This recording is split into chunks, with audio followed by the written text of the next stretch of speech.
Ever since David had defeated Goliath, Jonathan and David were good friends.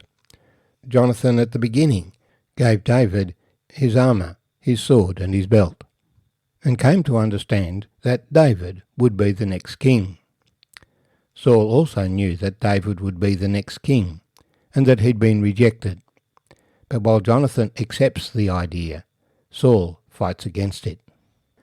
When the people of the land said, "Saul has killed his thousands, David his 10,000s," Saul became jealous. Sometimes Saul lashed out, but David escaped, and Jonathan spoke up for him. There was an uneasy truce.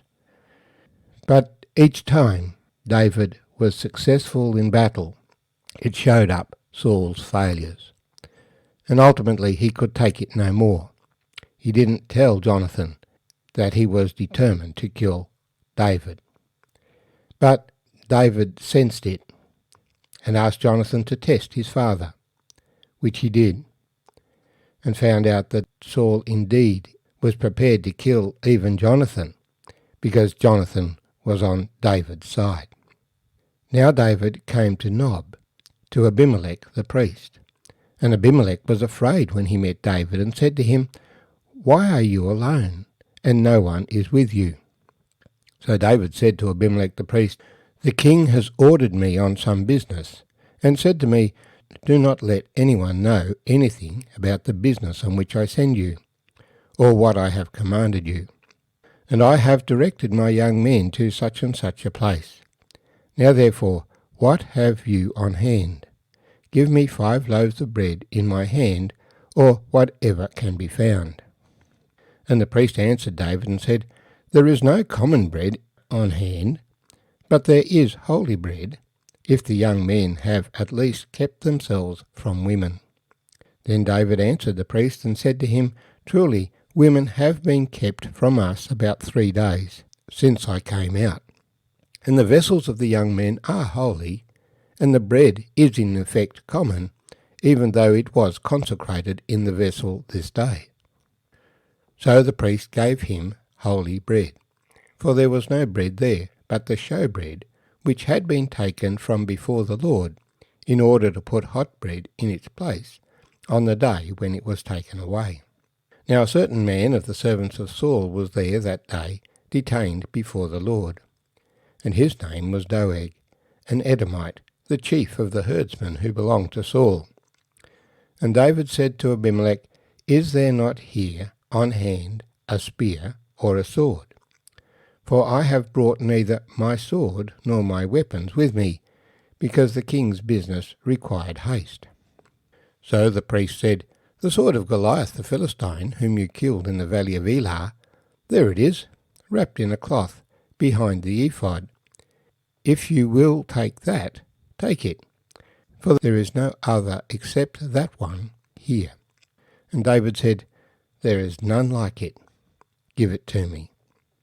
Then David arose and fled that day from before Saul, and went to Achish the king of Gath. And the servants of Achish said to him, 'Is this not David, the king of the land? Did they not sing of him to one another in dances, saying, Saul has slain his thousands, and David his 10,000s? Now David took these words to heart, and was very much afraid of Achish the king of Gath. So he changed his behaviour before them, pretended madness in their hands, scratched on the door of the gate, and let his saliva fall down on his beard. Then Achish said to his servants, 'Look, you see the man is insane. Why have you brought him to me? Have I need of madmen, that you have brought this fellow to play the madman in my presence? Shall this fellow come into my house?' My name's Arthur, and I thank you for joining me as we share these verses from 1 Samuel chapter 21. David escapes. To escape, he has to go beyond the territory of Saul, down to the territory of the Philistines.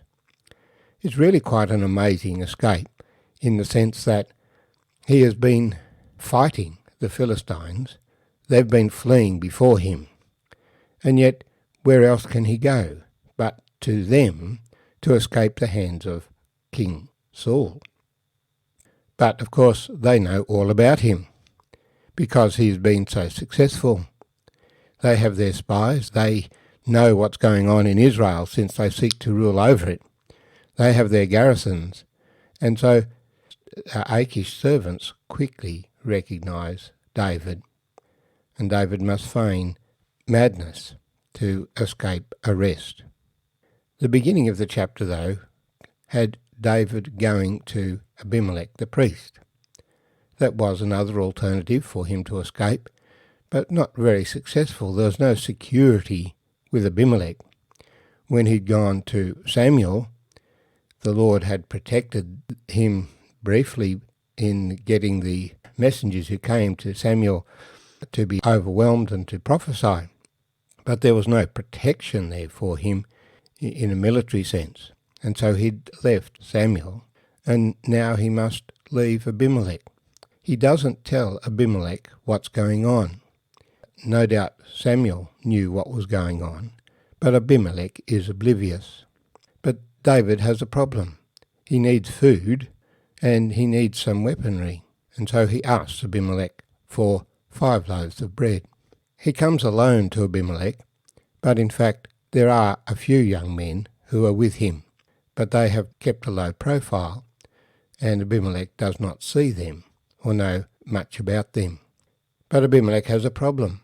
There's no common bread available. They have changed the bread in the tabernacle before the Lord that day, and so there is the stale bread, if David wants to take that. And of course he is happy to do so. This incident is picked up in the New Testament, when the Jews had made lots of rules about what you could do and not do on the Sabbath. To obey the commandment, keep the Sabbath day holy. And of course these rules were not in the mind of God. God had a very simple concept when he said, do not work on the Sabbath day.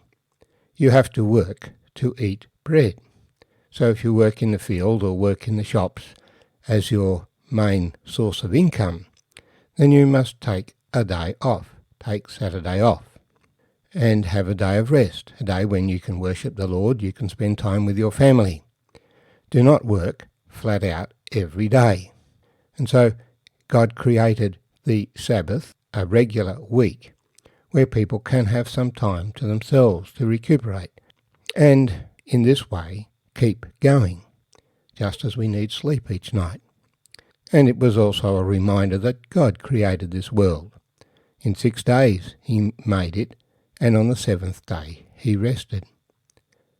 And when the Pharisees objected to Jesus' disciples plucking some grain as they walked beside the field and immediately eating it, or objected to him when he healed someone on the Sabbath, they were taking the commandment way beyond its intention. There was no transaction paying for the grain that was taken. There was no taking more than was needed immediately. You were simply taking grain from the field rather than from the plate, so that you could eat, and you were allowed to take it from the plate. Similarly, you're allowed to do good on the Sabbath, as Jesus often did. And so he is in charge of the Sabbath, and he justifies that, referring back to this incident, when David, although he was not a priest, was permitted to eat the holy bread, because, as he says, it is in effect no longer holy, because the holy bread is in the tabernacle. This bread has been taken away, and so is in effect common. And so the priests are among those who honour David and regard him highly. And David does not accuse Saul before them. Saul himself, it seems, didn't bother coming to see the priests, but he had a responsibility to provide animals for sacrifice, and so his chief herdsman was there, Doeg the Edomite, not even an Israelite, representing the king before the priests.